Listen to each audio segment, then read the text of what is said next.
نیاب اور احمد اسکول سے گھر واپس آئے اور آتے ہی امی جان کو آوازیں دینے لگے۔ امی جان آپ کہاں ہیں؟ میں یہاں کچن میں ہوں۔ کیا ہوا بچوں؟ امی جان آج ٹیچر نے رمضان سے پہلے رمضان کی تیاری کرنے کے لیے کہا ہے۔ ٹھیک ہے بچوں، تم جاؤ اپنے ابو جان کے پاس جا کر بیٹھ جاؤ، میں کچن کا کام ختم کر کے آتی ہوں، پھر آپ ہم دونوں کو بتانا کہ آپ کی ٹیچر نے آج آپ کو کیا بتایا ہے۔ دونوں بچے کمرے میں اپنے ابو جان کے پاس چلے گئے۔ کچھ دیر بعد ان کی امی جان بھی کمرے میں تشریف لے آئیں۔ امی جان آج ہماری ٹیچر نے بہت اچھی باتیں بتائی ہیں۔ امی جان پہلے میں بتاؤں گی۔ نہیں امی جان، پہلے میں بتاؤں گا۔ لڑو نہیں بچوں، باری باری ایک ایک کر کے بتاؤ۔ ایک بات نیاب آپ بتانا اور ایک بات احمد بیٹا آپ بتانا۔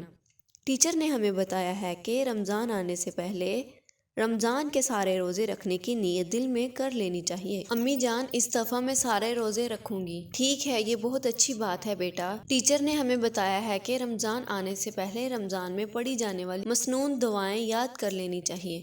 امی جان ٹیچر نے ہمیں روزہ رکھنے اور افطار کرنے کی دعائیں بھی یاد کروائی ہیں۔ روزہ رکھنے کی دعا یہ ہے، وَبِصَوْمِ غَدٍ نَوَیْتُ مِنْ شَہْرِ رمضان۔ روزہ افطار کرنے کی دعا میں سناؤں گی۔ روزہ افطار کرنے کی دعا یہ ہے، اللہم انی لک صمت وبک آمنت وعلیک توکلت وعلی رزقک افطر۔ شاباش میرے پیارے بچوں، ٹیچر نے ہمیں بتایا ہے کہ رمضان آنے سے پہلے اپنے دن کے سارے کاموں کا ٹائم ٹیبل بنا لینا چاہیے۔ ٹیچر نے ہمیں بتایا ہے کہ فرض عبادات کے ساتھ نفلی عبادات بھی زیادہ سے زیادہ کرنی چاہیے۔ رمضان آنے سے پہلے مسجد میں زیادہ وقت گزارنے کی عادت ڈالنی چاہیے تاکہ رمضان میں زیادہ وقت گزارا جا سکے۔ اللہ کا ذکر زیادہ سے زیادہ کرنا چاہیے۔ موبائل کا استعمال کم سے کم کرنا چاہیے۔ روزے کے تمام فضائل کا علم ہونا چاہیے۔